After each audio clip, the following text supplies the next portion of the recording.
ఎక్కడున్నాడు, ఎక్కడ బస చేశాడు అంటే డుమ్రిగూడ మండలంలో బస చేశాడు నైట్. సరే ఈ డుమ్రిగూడ మండలం ఏంటి అంటే మీకు అసలు గుర్తుండుంటే 2018లో ఎమ్మెల్యే గారైన కిడారి సర్వేశ్వరరావు గారిని, తర్వాత తెలుగుదేశం పార్టీకి అక్కడ లోకల్ లీడర్ అయినటువంటి సివేరి సోము గారిని, వీళ్ళిద్దరిని కూడా మావోయిస్టులు కాల్చి చంపేశారు.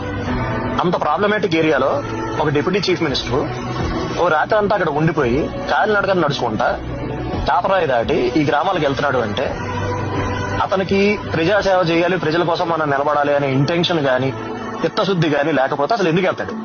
ఒక గర్భిణీ స్త్రీ ఉంది అంటే డోలీ కట్టి తీసుకురావాలని, దారిలో డెలివరీ, మార్గ మధ్యలో డెలివరీ అయిపోతుంది. తల్లి బిడ్డ క్షేమంగా ఉంటారో లేదో తెలియదు. ఎవరికైనా చిన్న జబ్బు చేసిందంటే అతన్ని ఇద్దరు మనుషులు మోసుకుంటూ రావాలి. ఇంకా మనం బతుకుతున్న ఇలాంటి సమాజంలో విశాఖపట్నం లాంటి మన రాష్ట్రంలోనే అతిపెద్ద సిటీకి దగ్గరలో ఉన్నారు ఈ జనాలు. వాళ్ళకి రోడ్డు వేయడం, మన వీధిలో రోడ్డు వేయడం ఒకటి కాదు, మీరు గుర్తుపెట్టుకోండి.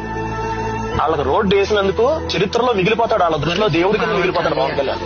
నీకు నమస్కారం బాబు, దండం పెట్టు. ఇంకో 50 ఏళ్ళ తర్వాత అయినా సరే ఎవడైనా వెళ్ళినప్పుడు చెప్తారు వాళ్ళు, ఎవడేసాడు రోడ్డు ఉండేవాడండి, ఆయన వేసాడు రోడ్డు అని చెప్తారు.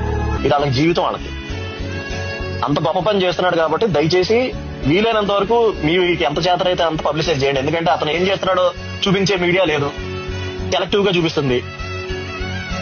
7 స్టూడెంట్ సెంటర్ లో ఉండాలరా అంటే 8:40 వచ్చిన పవన్ కళ్యాణ్ మీద 10 మంది తోసేస్తే అది చూపించే మీడియా ఉంది తప్ప 70 ఏళ్ల నుంచి రోడ్లు లేని గ్రామాలకు రోడ్లు వేస్తున్నాడు పవన్ కళ్యాణ్ బ్యాన్ రైట్ రాసే మీడియా లేదు. ఆయనకున్న మీడియా మీరే.